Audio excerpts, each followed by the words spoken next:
Baik, Assalamualaikum warahmatullahi wabarakatuh. Bertemu lagi dengan saya Kurniadi Aris. Saya sebagai seorang praktisi hukum dan akademisi hukum. Pada kesempatan yang berbahagia ini kembali kita berbincang-bincang tetap dengan masalah hukum terkait dengan sebuah gugatan. Nah, gugatan dalam hal ini kita berbicara tentang gugatan perdata ya. Nah, ketika kita berbicara perdata, berarti di sini kita berbicara tentang hukum privat. Hukum privat adalah hukum orang perorangan ya, apakah itu naturally person atau reh person atau badan hukum. Nah, selanjutnya ketika menemui sebuah gugatan perdata, tentu kita akan bertanya-tanya kenapa kita digugat, ya kan? Nah, pertanyaannya pastilah ada dalam hal ini sengketa hak.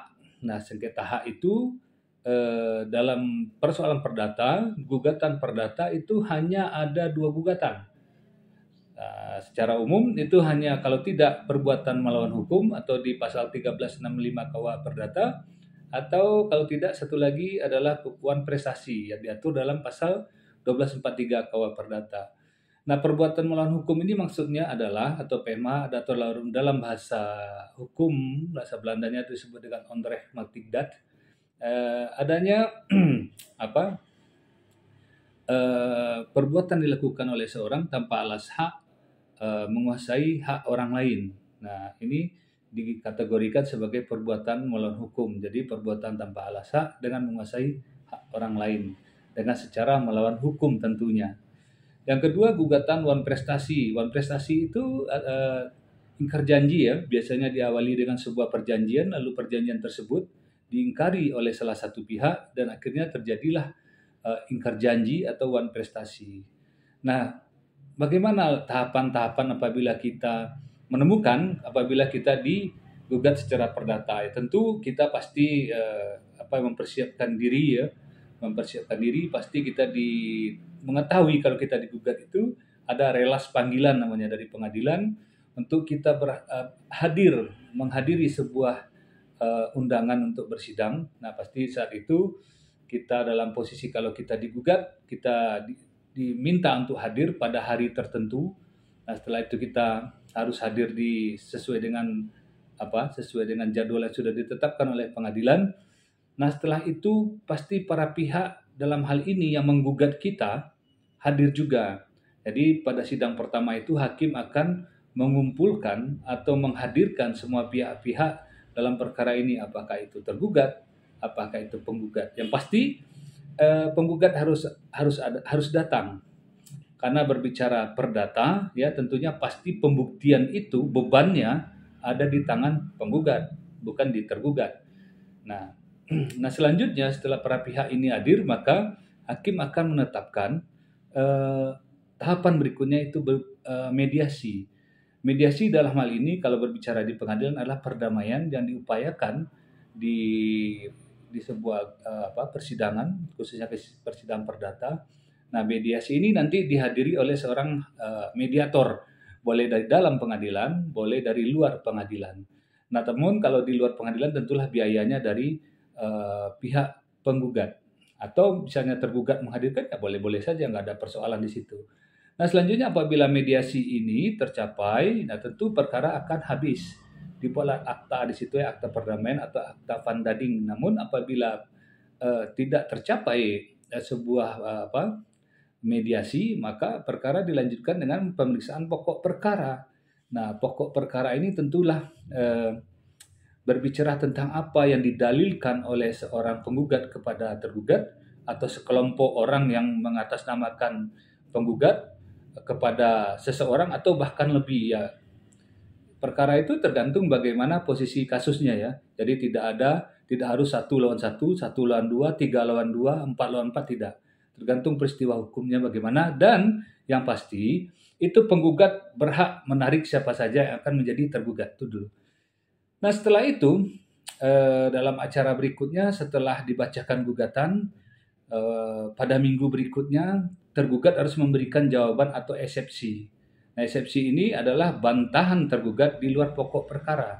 Nah, apakah terkait dengan kompetensi absolut atau kewenangan sebuah pengadilan mengadili sebuah perkara, apakah dia berwenang, karena perkara cerai tidak boleh diajukan ke pengadilan negeri, atau perkara tata usaha negara itu tidak bisa diajukan ke pengadilan negeri, karena kompetensi absolut atau kewenangan pengadilan negeri itu hanya mengadili perkara-perkara yang sudah ditetapkan sebagai koridor atau klaster perkara yang bisa dia tangani.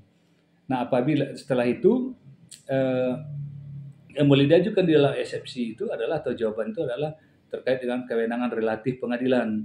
Nah, apakah betul sudah pengadilan itu berwenang mengadili sebuah perkara itu berdasarkan yurisdiksinya.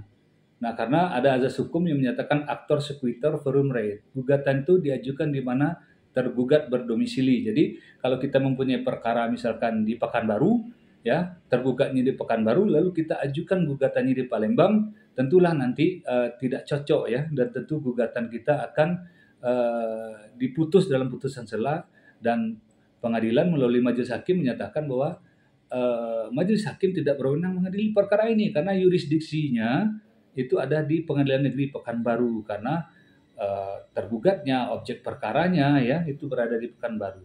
Jadi harus sesuai. Tidak boleh juga misalkan seperti tergugatnya di Jakarta, lalu penggugat karena orang Bandung, ya, lalu menggugat di Bandung, di Pengadilan Negeri Bandung misalkan begitu, ya. Jadi ini nggak bisa juga. Nah, selanjutnya setelah itu jawaban, ya, jawaban seperti yang kita sampaikan tadi adalah tangkisan para tergugat di luar pokok perkara, ya. Jadi tidak masuk dulu ke dalam pokok perkara. Nah, setelah itu dia lanjut kepada replik. Replik adalah jawaban dari penggugat, ya, bantahannya terhadap jawaban tergugat tadi. Nah, selanjutnya setelah replik di minggu berikutnya itu, minggu selanjutnya itu adalah duplik. Jadi tergugat membantah lagi replik yang dibuat oleh penggugat. Nah, selanjutnya biasanya itu di minggu berikutnya tergantung kesepakatan, ya, itu agenda persidangan dilanjutkan kepada bukti, ya, terutama dalam hal ini bukti-bukti tertulis. Nah, bukti tertulis itu bisa berupa surat, ya, tentunya diutamakan bukti-bukti surat, ya, karena perdata ini, sengketa perdata itu lebih mencari kebenaran formil, jadi kepada formalitas, ya. Nah, selanjutnya setelah bukti surat biasanya disente agendanya, atau yang disebut juga dengan sidang lapangan. Hakim datang ke objek perkara, ke perkara tanah, melihat apakah betul tanahnya ada, apakah sudah sesuai. Hakim memastikan, ya, di situ apakah hakim melakukan penilaian terhadap objek perkara itu, apakah betul ada, luasnya, dan seterusnya. Banyak lagi yang tidak mungkin kita urai satu persatu. Tapi secara intinya hakim akan melihat objek perkara, dia datang ke situ. Nah, berikutnya setelah disente atau sidang lapangan atau PS, dilanjutkan dengan pemeriksaan saksi, ya. Nah, tentu kesempatan yang pertama diberikan kepada penggugat karena beban pembuktian itu ada di penggugat. Nah, setelah itu minggu berikutnya tergugat, ya, diberikan juga kesempatan. Nah, disitulah masing-masing di antara penggugat dan tergugat masing-masing mendalilkan dalil-dalilnya, terutama di penggugat haruslah bersesuaian keterangan saksinya dengan dalil-dalil yang ada di dalam gugatannya. Nah, setelah pemeriksaan saksi itu biasanya itu diberikan kesempatan satu kali lagi untuk memberikan bukti tambahan. Nah, selanjutnya setelah bukti tambahan, tentulah nanti terakhir kesimpulan, namun kesimpulan itu bukan merupakan satu kewajiban untuk para pihak untuk membuatnya, tapi hanya untuk sebagai pertimbangan atau referensi kepada majelis hakim untuk memutus perkara ini. Nah, terakhir adalah putusan. Nah, putusan dari majelis hakim. Nah, terkait dengan putusan ini banyak sekali jenisnya, mungkin kita urai, ya, tapi sekilas saya berikan putusan itu nanti ada putusan itu gugatan para penggugat diterima semuanya, diterima sebagiannya, bisa juga nanti ditolak itu artinya gugatan penggugat tidak punya legal standing atau tidak punya kedudukan hukum untuk melakukan sebuah gugatan. Atau bisa juga putusannya NO atau net ovankelits, artinya ada cacat formil dalam sebuah gugatan. Nah, memang gugatan ini bukan perkara yang mudah membuatnya. Nah, praktisi hukum juga sering kecolongan, ya, karena memang perspektif hakim, ya, itu berbeda-beda, ya, tergantung mazhab cara berpikirnya. Namun standarisasi terhadap sebuah gugatan itu sudah ada. Namun tetap saja itu terjadi kesalahan-kesalahan yang mengakibatkan gugatan penggugat itu dianggap cacat formil dan ditolak oleh majelis hakim. Sehingga kalau gugatan sudah, kalau cacat formil itu NO ya, boleh saja nanti mengajukan gugatan ulang. Namun apapun ceritanya, gugatan itu haruslah tepat, runtun, rigid, ya. Dan ya bagaimana kita jangan jangan pernah ada kesalahan di dalam sebuah gugatan. Makanya untuk membuat gugatan itu tidak bisa sembarangan orang, bukan perkara yang sambil lalu atau perkara yang coba-coba ya, memang harus profesional di bidangnya sehingga kaidah-kaidah atau syarat-syarat dalam sebuah gugatan terpenuhi. Biasanya kalau yang sudah PKPA itu ada 19 elemen dalam membuat gugatan ya, harus terpenuhi. Begitu juga dengan surat kuasa harus ada 19 elemen. Nah, terkait dengan surat kuasa, pesan kita memang janganlah dianggap ini pekerjaan sambil lalu, karena gugatan membutuhkan biaya untuk didaftarkan ke pengadilan dan jangan sampai kehabisan waktu, kehabisan energi, kehabisan biaya. Nah, karena berperkara itu bukanlah perkara sambil lalu juga. Jadi untuk sementara itu dulu, sahabat pembelajar hukum, penstudi hukum, pada kesempatan yang berbahagia ini saya cukupkan dulu. Salam dari saya Kurnia Diaris, advokat, pengacara, dan akademisi hukum. Semoga bermanfaat dan bernilai pahala buat saya. Nasrun minallah wa fatun qarib, fastabiqul khairat. Assalamualaikum warahmatullahi wabarakatuh.